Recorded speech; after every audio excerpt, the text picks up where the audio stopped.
Salam TV, the solution for humanity. Alhamdulillahi Rabbil Alameen. Assalatu wassalamu ala ashrafil anbiya'i wal mursalin nabiyina Muhammadin wa ala alihi wa sahbihi ajmain wa ba'd.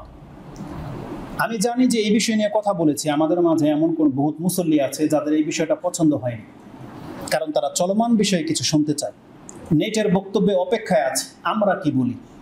এই ক্ষেত্রে আমি একটা কথা বলে দিই, যত sensitive issue হবে তত গুরুত্বপূর্ণ ব্যক্তিরা মুখ খুলবে, সাধারণরা নয়। আমরা অত বড় ব্যক্তি নই যে যে কোনো পরিস্থিতিতে আমরা মুখ খুলবো, এটা আমাদের শোভা পায় না। এই চলমান পরিস্থিতি নিয়ে কথা বলবে কেবলমাত্র বড়রা। আমরা যাদের কাছ থেকে আকীদা শিখি, বড় বড় বিষয় নিয়ে যাদের শরণাপন্ন হই, যাদের মাসলায় আমরা চলি, এই ধরনের সেন্সিটিভ ইস্যুতে কেবল মুখ খুলবে বড়রা। কোনো সাধারণ মানুষ মুখ খোলার অধিকার রাখে না। আমরাই যদি রাখি না, আপনারা কিভাবে রাখবেন? এই জন্য ফেসবুকে লেখালেখি, কথা বলা, কোনো পদক্ষেপ নেওয়ার আগে আপনি আপনার আলেমের সাথে ডিসকাস করেন। কারণ একটা কথা প্রায় বলা হয় যে আলাইকুম বিল জামাআহ, রাসূল সাল্লাল্লাহু আলাইহি ওয়াসাল্লাম আমাদেরকে জামাতের সাথে থাকতে বলেছেন। আপনি জানেন ইমাম বুখারী রাহিমাহুল্লাহর ব্যাখ্যা কি? এই জামাত মানে হচ্ছে ওলামা। আপনার সমাজে বর্তমান বিশ্বের যারা কোরআন সুন্নাহর আলেম, আপনাকে তাদের সাথে হয়ে থাকতে হবে। তাদের টিম আহলে সুন্নাহ ওয়াল জামাত, কোরআন সুন্নাহর অনুসারী আলেমরা যেই পদক্ষেপ নেবে আপনাকে সেটা গ্রহণ করতে হবে। আপনাকে তাদের সাথে একত্রতা প্রকাশ করতে হবে। নিজে থেকে কোনো একটা বিষয় আপনার মাথায় আসলো আর আপনি করে দিবেন, এটা কল্যাণকর নয়। এখানে আসার আগে আমি ভেবেছি, আমি জানি যে এই বিষয়ে আমাকে বলা হবে। আমাদের আরেক ভাই রাষ্ট্রীয় পক্ষ থেকে যে চিঠি প্রত্যেক ইমামকে দিতে বলা হয়েছে, আমার কাছে এক কপি পাঠানো হয়েছে। কিন্তু আমি এই মসজিদ কমিটির লোকদের চিন্তা করেছিলাম আজ এখানে আসা পর্যন্ত যে কমিটির পক্ষ থেকে একজন লোক আমাকে ফোন দেয়নি, বরং আজকে যিনি খুতবা দেবে দায়িত্ব কি ছিল? কমিটির লোকেরা যদি প্রপারলি দায়িত্বশীল হয়, যদি এই মসজিদের কল্যাণকামী হতো, তাহলে আমি ভাবছি তাহলে তাদের ফোন কেন আসলো না? যদি দায়িত্বশীল হতো প্রপারলি, তাহলে অবশ্যই ফোন আসতো। কারণ একটা ভয়ের ব্যাপার তো আছে, যে কেউ এখানে এসে যা কিছু বলে দিলে একটা বিশৃঙ্খলা লেগে যাবে, এই মসজিদের বদনাম হবে। কিন্তু বদনাম হয়ে গেলে আমি এখান থেকে নেমে গেলে আপনি কিছু করতে পারবেন? কি করার আছে?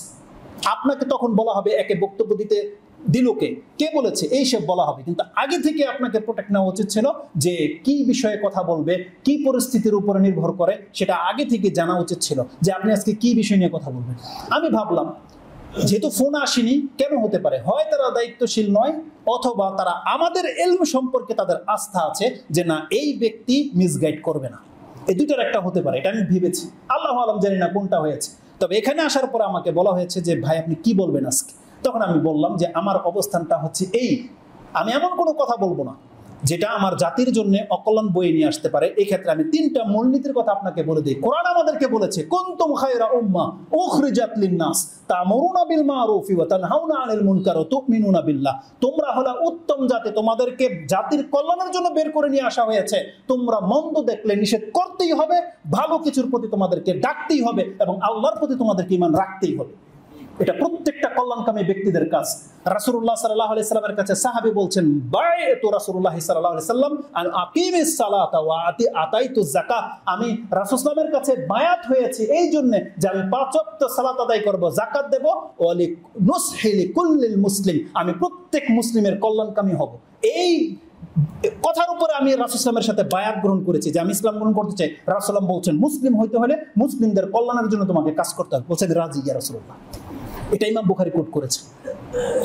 একজন মুসলিম দিন, তার ধর্ম বুঝতে হবে। ধর্মটা কি? রাসূল সাল্লাল্লাহু বলছেন আদ-দীনুন নাসিহা। জিজ্ঞাসা করা হয়েছে রাসূলুল্লাহ মালিকের, বলছেন লিল্লাহি ওয়া লিকিতাবিহি ওয়া লিআইম্মাতিল মুসলিমিনা ওয়া আম্মাতিহিম।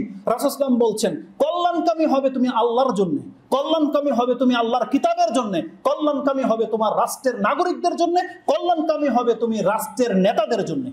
এটা যদি কোনো ব্যক্তি কোনো মুসলিমের মধ্যে যেটা না থাকে, তাহলে সে কল্যাণকামী জাতি নয়, সে মুসলমানই হতে পারে না।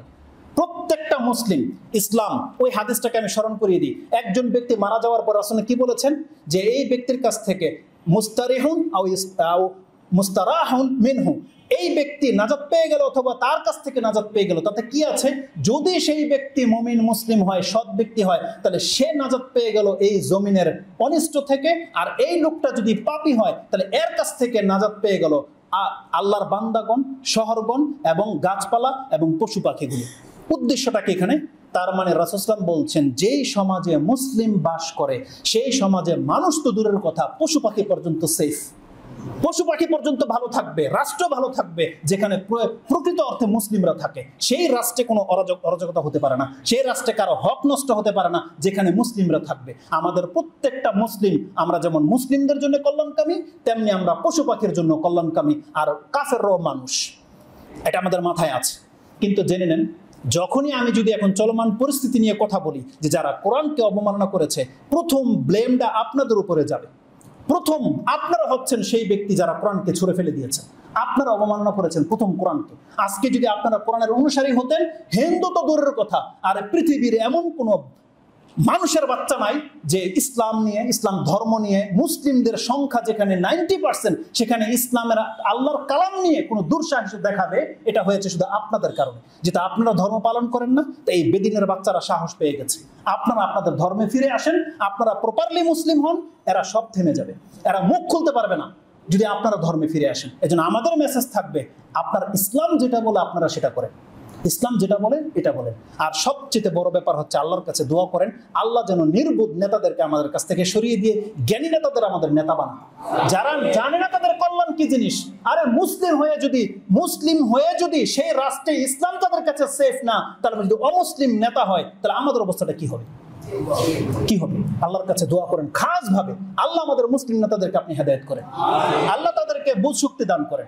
আল্লাহ তাদের নেতৃত্ব আমরা চাই না, তবে আমরা চাই তারা বেঁচে থাকতে যেন এই জমিনে ইসলাম, আল্লাহর কালাম, মুসলিমদের কোনো অবমাননা না হয়।